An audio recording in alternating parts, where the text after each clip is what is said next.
కీర్తనలు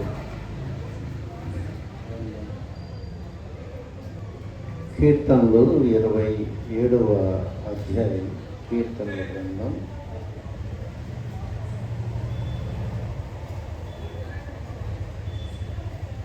2-3 వాక్యాలు మనం చదువుకున్నాం. కీర్తనల గ్రంథం. యెహోవా నాకు వెలుగును, రక్షణై ఉన్నాడు. నేను ఎవరికి భయపడుదును. యెహోవా నా ప్రాణదుర్గము. ఎవరికి వెళుతును? నా శరీర మాంసములు తినుటకై దుష్టులు నా మీదకి వచ్చినప్పుడు నన్ను బాధించు శత్రువులు నా మీదకు వచ్చినప్పుడు వారు తొట్టిల్లి కూలిరి. నాతో యుద్ధం చేయుటకు దండు దిగినను. నా హృదయము భయపడదు. నా మీదకి యుద్ధము రేగినను. దీనిలో నేను ధైర్యము విడువకుందును. ప్రార్థన. పరిశుద్ధుడైన దేవా, కృప కలిగిన ప్రభువా, నీ ఘనమైన గొప్ప నామానికి వేలాది స్తుతులు చెల్లిస్తున్నాం. ఇంతవరకు సజీవులుగా 2026వ సంవత్సరంలోకి వచ్చామంటే కేవలం నీ కృపను బట్టి, నీ దయను బట్టి, నీ ఉచితమైన కృపను బట్టి మేము వచ్చాము ప్రభా. నీకు స్తోత్రం.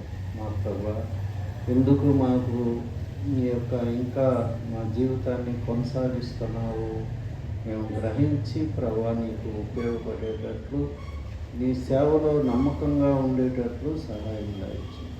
వచ్చిన ప్రతి బిడ్డను దీవించండి, ఆశ్రయం. వాక్యం వివరించనైనా నాకు నీ జ్ఞానం దయచేయండి.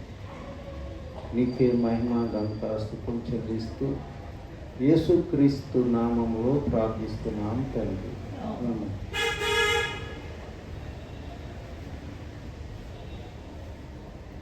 ఇక్కడ దావీదు ఒక స్టేట్మెంట్ ఇస్తున్నాడు. యెహోవా నాకు వెలుగును, రక్షణై ఉన్నాడు, నేను ఎవరికి భయపడను. 3వ వాక్యంలో నాతో యుద్ధం చేయుటకు దండు దిగినను, నా హృదయము భయపడదు. నా మీదకు యుద్ధము రేగినను, దీనిలో నేను ధైర్యము విడువకున్నాను. ఇక్కడ దావీదు ఈ మాటలో ఎలా పలికాడు అని మనం ఆలోచన చేసినట్లయితే, దావీదుకి దేవునితో ఉన్న సంబంధాన్ని బట్టి ఆ మాటలు పలకగలిగాడు. అందరూ అనలేరు ఆ మాట. నేను నా మీద దండెత్తి వచ్చినాను, నేను భయపడ్డాను అందరూ అనే మాట కాదు. ఆయన ఎప్పటి నుంచో దేవునితో మంచి సంబంధం, ఆ ఇంటిమేట్ రిలేషన్షిప్ కలిగి ఉంది. ఆయన సమూయేలు గ్రంథం 1 సమూయేలు 30వ అధ్యాయం 4, 5, 6 వాక్యాలు ఆయన భార్య బిడ్డల్ని అందరినీ తీసుకెళ్ళినప్పుడు అమాలేకీయులు వాళ్ళు ఇంకా ఏడ్చుటకు శక్తి కూడా లేదని దావీదు మరి అందరూ దావీదుని మీద రాళ్ళేద్దామని అనుకున్నారు. అయితే దావీదు యెహోవాను బట్టి ధైర్యం నేర్చుకున్నాడని ఉంటుంది. దావీదు యెహోవాను బట్టి ధైర్యం కాబట్టి దావీదుకి దేవుడితో గొల్యాతు మీద యుద్ధంకి వెళ్ళినప్పుడు కూడా ముందుగా చెప్తాడు విశ్వాస ప్రమాణం, ఈరోజు నీ మాంసాన్ని నేను గద్దలకి పక్షులకి చేస్తాను, ఈ తల నరుకుతాను అని ముందుగానే. ఎందుకు అలా చేయగలిగాడంటే దావీదుకి దేవుడితో ఎంతో గాఢమైన సంబంధం ఉండబట్టి ఆ మాట ధైర్యంగా పలకదు. మనకు కూడా దేవుడితో నమ్మకంగా ఉండటం అంటే ఏంది? రోజు మనం వాక్యం చదువుకొని, రోజు మనం ప్రార్థన చేసుకొని, మన పనులు మనం చేసుకుంటూ దేవుడికి ఇవ్వాల్సిన సమయం మనం ఇస్తూ ఖచ్చితంగా దేవుడి దర్శనం మనం చేసుకుంటా మనం ముందుకు పోతూ ఉంటే మనకు ఒక ధైర్యం అనేది వచ్చింది. దేవుడితో మన రిలేషన్షిప్ అనేది మనకు తెలుసుద్ది అన్నమాట. నువ్వు క్రీస్తులో ఉన్నావో లేదో, భ్రష్టుడు అయి ఉన్నావో లేదో, మరి నిన్ను నువ్వే పరీక్షించుకో అని 2 కొరింథీ చివరి అధ్యాయం 5వ వాక్యంలో మనం చూస్తూ ఉన్నాం. కాబట్టి మన రిలేషన్షిప్ దేవుడితో ఎంతవరకు ఉంది అనేది మనకే తెలుసు అన్నమాట. కాబట్టి ఆ ధైర్యం అనేది ఆయనతో మనకున్న రిలేషన్షిప్ని బట్టి ఆ ధైర్యం అనేది వస్తుంది. అసలు ఈ భయం అనేది మనిషికి ఎట్లా వచ్చిందంటే, మరి ఏదైనా తోటలో ఆదాము దేవుడికి ఆజ్ఞను బ్రేక్ చేసినప్పుడు, అవిధేయుడైనప్పుడు భయం అనేది వచ్చింది. అంతకుముందు ఆదాము రోజు దేవుడిని ఎదుర్కొని మరి ఎంతో సంతోషంగా ఎదురు చూసేవాడు. అయితే ఆ రోజు ఆ పండు తినటం వలన భయపడి దాక్కున్నాడు. ఆదాము ఎక్కడ దేవుడు అంటే నిన్ను చూసి నేను భయపడి దాక్కున్నాను. నేను తిన్నొద్దన్న పండు నువ్వు తిన్నావా, నాకు నువ్వు ఇచ్చిన స్త్రీ ఆ పండు ఇచ్చింది నేను తిన్నానని. భయం అనేది దేవుని ఆజ్ఞల్ని డెలిబరేట్గా మనం ఉల్లంఘించినప్పుడు భయం అనేది మనలోకి ఎంటర్ అవుతుంది. అది చెప్పి రాదు, మనకు తెలియకుండానే అది మనలోకి వచ్చేస్తుంది భయం అనేది. దేవుడు ఆజ్ఞల్ని, దేవుడి కట్టడల్ని ఎప్పుడైతే మనం చులకన చేస్తామో, వాటిని ఉల్లంఘిస్తామో ఖచ్చితంగా భయం అనేది వస్తుంది. కాబట్టి దావీదు ఇక్కడ మరి నేను భయపడినాను, దండెత్తి పెద్ద సమూహం నా మీదకి వచ్చినా కానీ నేను భయపడను, ధైర్యము ఎడవనట్టు. అదే మాట మనం కీర్తనలో 3వ అధ్యాయంలో పాపం చేసి పారిపోతాడు. పాపం చేసినప్పుడు కూడా అదే మాట దావీదు అనగలిగాడంటే 3వ అధ్యాయం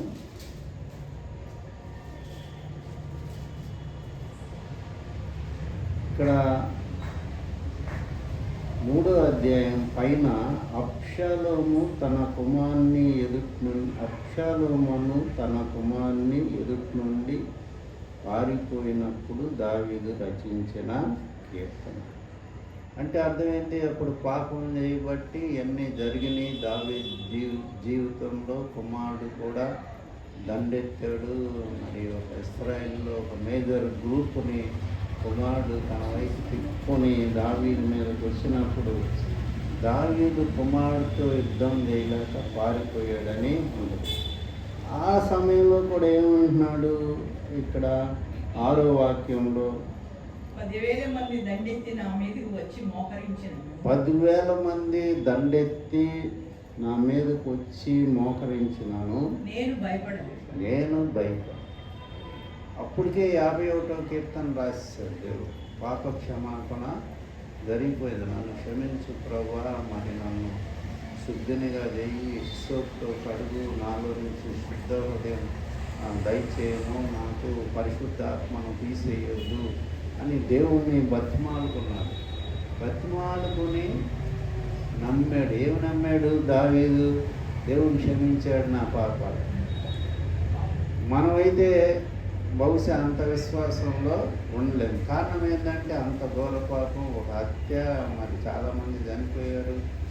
ఉరియాతో పాటు భార్యని, సహోదరుడి భార్యని ఆజ్ఞలకి వ్యతిరేకంగా మరి ఆ భార్యని పాడు చేసి మరి ఆ భర్తను చంపి భర్తతో పాటు ఇంకొంతమంది ముందుకు వెళ్ళాల్సి వచ్చింది. అంతమందిని చంపినప్పుడు దేవుడు క్షమిస్తాడా నా పాపం అనేది దావీదుకి లేదు. దావీదు అంటే దేవుడికి అందుకే ఇష్టం అన్నమాట. మనిషి అన్నవాడు ఖచ్చితంగా భూమి మీద పాపం చేస్తాడు. అది అందరూ పాపం చేసి దేవుడు అనుగ్రహించి మనం పొందలేకపోతున్నారు. అది యూనివర్సల్ ట్రూత్ అన్నమాట. చిన్న పాపం కానీ పెద్ద పాపం కానీ. అయితే 86వ కీర్తనలో నువ్వు క్షమించుటకు సిద్ధమైన మనసు కలిగిన దేవుడు. ఆయన ఎప్పుడు కూడా ఇంత పాపం చేసావు, నేను క్షమించలేను అని అనలేదు. మనిషి విషయంలో మరి దేవుడికి క్షమించినా కానీ క్షమించుటకు ఇష్టం లేదని ఉంటుంది బైబిల్. అది ఒక్క చోటే నేను చూసాను. మనిషిని క్షమించుటకు దేవుడికి ఇష్టం లేకపోయినా అని ఉంటుంది. మనం రెండో వృత్తాంతాలు చూస్తే ఎక్కడ కూడా దేవుడు ఎంత పాపినైనా కానీ, సిలువలో దొంగనైనా కానీ ఆయన క్షమించమని అడిగిన తోడనే క్షమించినట్లు మనం చూస్తామన్నమాట. దినవృత్తాంతాలు గ్రంథం 32వ దినవృత్తాంతాలు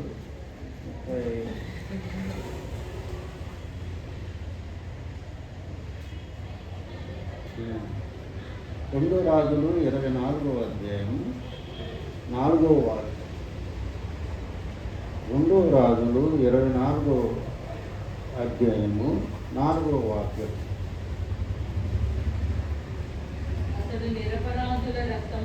అతడు నిరపరాధుల రక్తంతో యెరూషలేమును నింపినందున అది క్షమించుటకు యెహోవాకు మనస్సు లేక. కాబట్టి మనిషిని క్షమించాడు, కానీ మనిషి చేసిన ఇది ఆ కార్యాలని క్షమించలేకపోయాడు. ఆ బలులను, నిరపరాధుల రక్తాన్ని ఒలికిచ్చాడు. కాబట్టి అయిష్టంగా మళ్ళీ మనిషికి ఆ రాజ్యాన్ని ఇచ్చి వదిలేసేది. దేవుడికి మొహమాటం అనుకుంటా. క్షమించమంటే ఆయన క్షమించలేను అనే వ్యక్తి కాదు. ఆయన మరి దోషమును, పాపమును, అపరాధమును క్షమించును కానీ ఆయన ఎంత మాత్రము దోషిని నిర్దోషిగా ఎంచడు. కాబట్టి అక్కడ మనిషి ఏమన్నాడు, ఒప్పుకున్నాడు, నేను పాపం చేశానని ప్రాధేయపడ్డాడు ఎదుగుతో. అయితే క్షమించాడు, కానీ ఆ దుష్ట క్రియలు దేవుడు క్షమించలేకపోయాడు అని ఉంటుందని. అయితే దావీదుని దేవుడు క్షమించాడు. అందుకనే 3వ కీర్తనలు అంటున్నాడు, 10,000 మంది దండెత్తి నా మీదకి వచ్చినా కానీ నేను భయపడను. పై వాక్యంలో నేను పండుకుని నిద్రపోతాను. పండుకుని నిద్రపోవటం యుద్ధాల్లో సాధ్యమయ్యే ఇది కాదు. గోల ఉంటుంది, వచ్చేస్తున్నారు అని కేకలు ఉంటాయి. అయినా కానీ ఏమంటున్నాడు, నేను పండుకుని ఎంత నమ్మకం చూడాలి దేవుడు, నా దేవుడు నన్ను క్షమించాడు అనేది దావీదుకి చాలా బాగుందన్నమాట. అంత గాఢమైన సంబంధం కలిగి ఉన్నాడు దావీదు. అందుకనే దావీదుని నా హృదయానుసారుడైన వ్యక్తి. కాబట్టి భయం అనేది మనుషుల్ని వెంటాడుతూ ఉంటుంది. ఎప్పుడు వెంటాడుతుంది? దేవుడికి దూరంగా ఉండి మనం మన శరీరాశలు తీర్చుకోవటానికి గాడి తప్పినప్పుడు భయం అనేది మనకు తెలియకుండానే మనలోకి వస్తుంది. మరి ముఖ్యంగా విశ్వాసంలోకి వచ్చింది భయం. ఆ దుర్మార్గుడికి రాదు భయం. హత్యలు చేసేవాడికి, మోసాలు చేసేవాడికి భయం ఉండదు. కానీ రక్షణ పొంది దేవుని యొక్క రుచి చూసి, రక్షణ అనుభవం చూసి తప్పు చేసిన వాడికి ఉలిక్కి పడతాడు, భయం వస్తుంది. అయితే దావీదు ఏమన్నాడు, నేను భయపడను, ఎంతమంది వచ్చినా నేను నా దేవుడు నన్ను క్షమించాడు, నా దేవుడు నాకు కాపాడు. నాకు ఆశ్చర్యం ఏంటంటే దావీదు ఒక్క చోట కూడా ఓడిపోయినట్టు బైబిల్లో ఎక్కడా లేదు.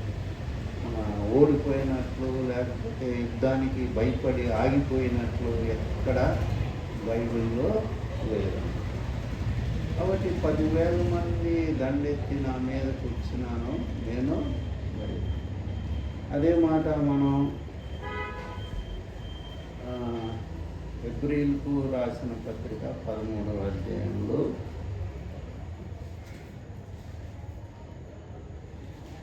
అలాంటి ఇలాంటి మాట మనం చూడగలం. హెబ్రీయులకు రాసిన పత్రిక 13వ అధ్యాయం 6వ వాక్యం. కాబట్టి ప్రభువు నాకు సహాయకుడు, నేను భయపడను. నరమాత్రుడు నాకేమి చేయగలడు అని మంచి ధైర్యంతో చెప్పగలవారమై ఉన్నామన్నమాట. అంటే మనకి ఒక కార్నల్ మ్యాన్కి మనకి మధ్య సంఘర్షణ వచ్చినప్పుడు మనం దేవుణ్ణి అండగా చేసుకొని మరి నరమాత్రుడు నాకేమీ చేయగలడు, దేవుడు నాకు తోడుగా ఉన్నాడు. దేవుడు మనకి తోడుగా ఉంటే మనమే ఓడించేవ దేవుడు లేడన్నమాట. తర్వాత మనం చూసుకున్నట్లయితే హెబ్రీయులకు రాసిన పత్రికలోనే 2వ అధ్యాయం 15వ వాక్యంలో యేసు ప్రభు గురించి మంచి వాగ్దానం ఉంటుంది. కాబట్టి ఆ పిల్లలు రక్త మాంసములు గలవారైనందున ఆ ప్రకారమే మరణము యొక్క బలము గలవాణ్ణి అనగా అపవాదిని మరణం ద్వారా నశింపచేయుటకును జీవిత కాలమంతయు మరణ భయం చేత దాస్యమునకు లోబడిన వారిని విడిపించుటకును ఆయన కూడా రక్త మాంసములో పాలివాడు ఆయను. కాబట్టి మరణ భయం నుండి మనల్ని తప్పించటానికి, మరణ భయం అంటే నేను అనుకునేది ఏంటంటే నేను చనిపోతే ఏమవుద్ది నా ప్రాణాన్ని. మరణ భయం అంటే జబ్బు వచ్చి చనిపోవడం. మరణ భయం అంటే నేను చనిపోతే నా ప్రాణం ఎక్కడికి వెళ్తుంది. నిరీక్షణ లేని పరిస్థితి నుండి ఆయన నిరీక్షణ కలిగే పరిస్థితి కల్పిస్తాడు. ఏం పర్వాలేదు, నువ్వు చనిపోతే నా దగ్గరికి వస్తావు, మనం దేవుని దగ్గరికి వెళ్తాం అనేది నిరీక్షణే మనకి భయం లేకుండా చేస్తుంది. తర్వాత మనం చూస్తే చివరగా 46వ కీర్తన 1, 2, 3 వాక్యాలు మనం చదువుతున్నాం. 46వ కీర్తన. దేవుడు మనకు ఆశ్రయమును దుర్గమునై ఉన్నాడు. దేవుడు మనకి ఆశ్రయమును దుర్గమునై ఉన్నాడు. ఆపత్కాలంలో ఆయన నమ్ముకొనదగిన సహాయకుడు.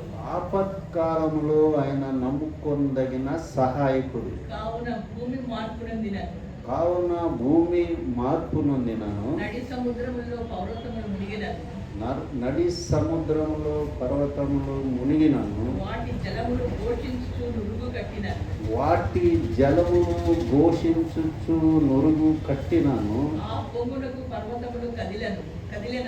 ఆ పొంగుకి పర్వతములు కదిలినను మనము భయపడము.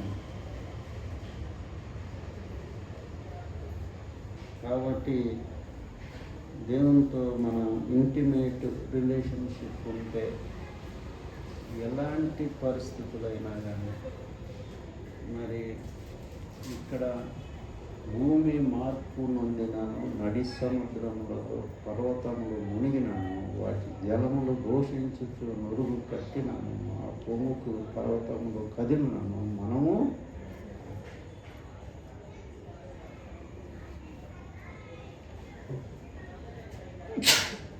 ఇదే స్థితి ఒక లోకస్తుడికి వస్తే పర్వతాలు మునిగిపోతా, భూమి కదిలిపోతా, భూకంపాలు వస్తే తత్తరెళ్ళిపోతారు.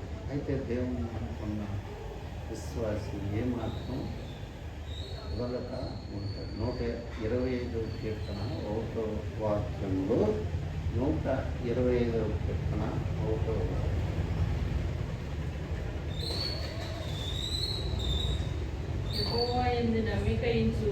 యెహోవా యందు నమ్మిక ఉంచువారు కదలక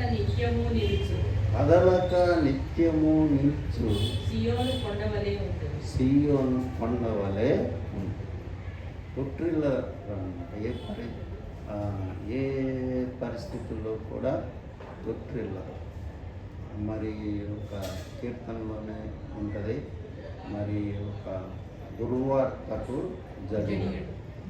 కాబట్టి అలాంటి ధైర్యాన్ని మనం దేవుడి దగ్గర నుంచి మాత్రమే పొందగలం. ఎప్పుడు పొందగలం? ఆయనకి నమ్మకంగా ఉండి. ఉదాహరణకి హిజ్కియా ప్రాణం పోద్దన్నప్పుడు నేనేమంటాడు, నీకెంత నమ్మకంగా ఉండి నేను సేవ చేశాను, దేవాన్ని ప్రార్థన చేస్తాను, నేను ఎప్పుడన్నా నీకు వ్యతిరేకంగా నేనేం చేయలేదు. ఆ ధైర్యం మనకు వస్తుంది. నమ్మకం ఉంటే మనం చేయాల్సిన ఒకరోజు గంట ప్రార్థన చేయొచ్చు, ఒకరోజు 10 నిమిషాలు చేయొచ్చు. అయితే రిలేషన్షిప్ అనేది మధ్యలో కట్ కాకూడదండి. దేవుడిని దర్శించుకోవాలి, ఆయన ముఖ దర్శనం చేయాలి. యథార్థవంతులు ఆయన ముఖ దర్శనం చేశారు. కాబట్టి మరి నా మీద 10,000 మంది దండెత్తి వచ్చినాను, నేను కారణం ఏంటంటే యెహోవా నాకు కావాలి.